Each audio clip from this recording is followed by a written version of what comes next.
Hello, welcome back to another pen talk. Thanks for tuning in. Yes, I got some new pens and they were delivered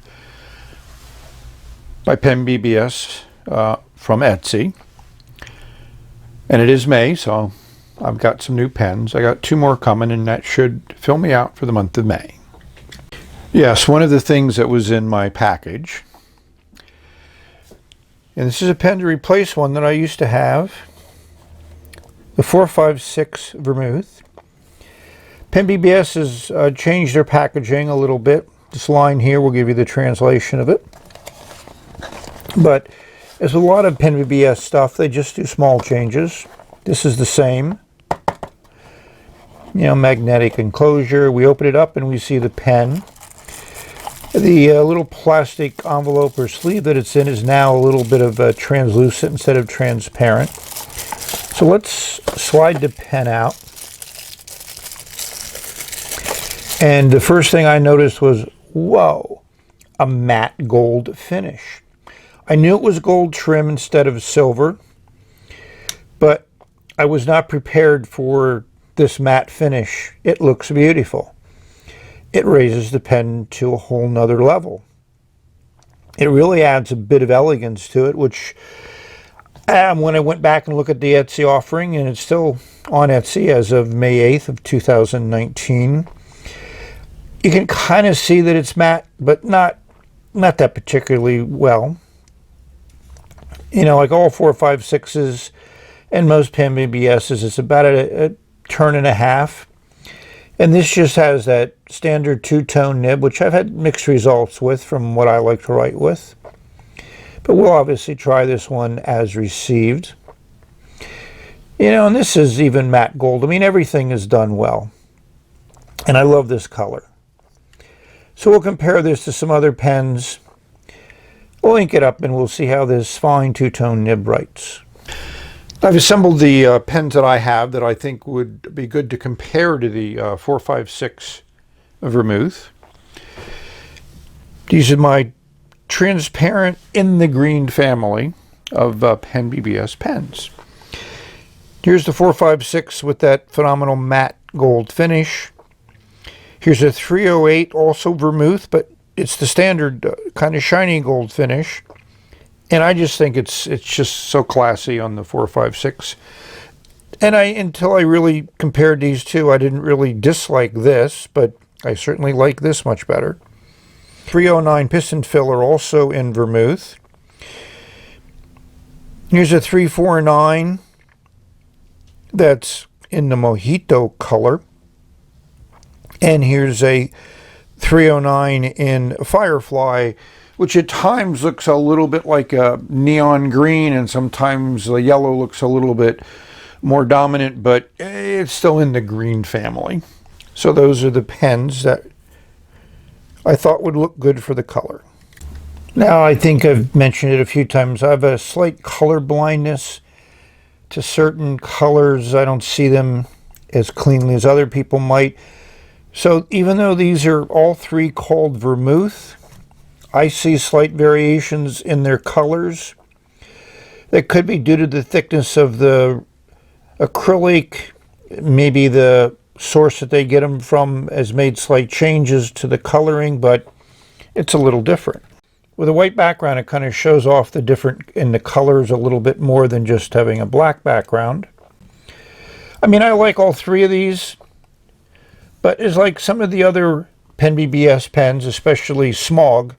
There's a pretty good variation among the different pens based on the variations in the acrylic that was machined. To put this ink into the Vermouth 456. It's an ink I've used before and I enjoy it. To fill the pen, you unscrew the blind cap and then you pull the piston all the way down. So that's how you start out. Then you make certain the nib is fully immersed in the ink, and you just go straight down and the ink comes up. Pretty easy. I've generally only got a half a fill. So what we're going to do is we're going to Bring the piston back down to where it's right above the ink. And then we're going to try this again.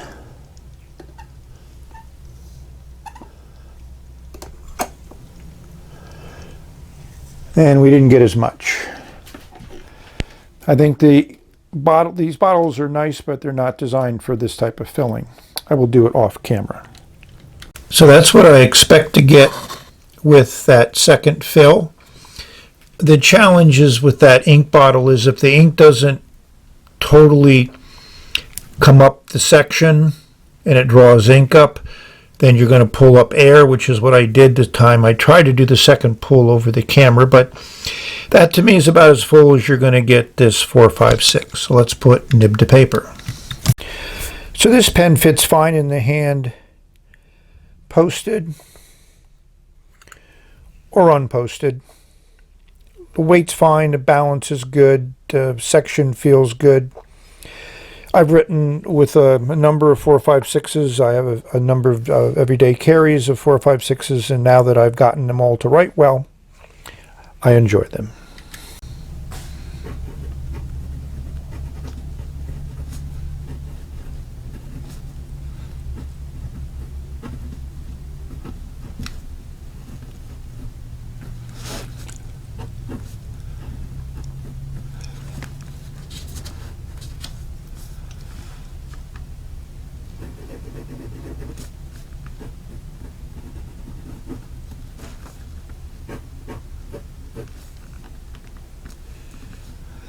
So this nib works well.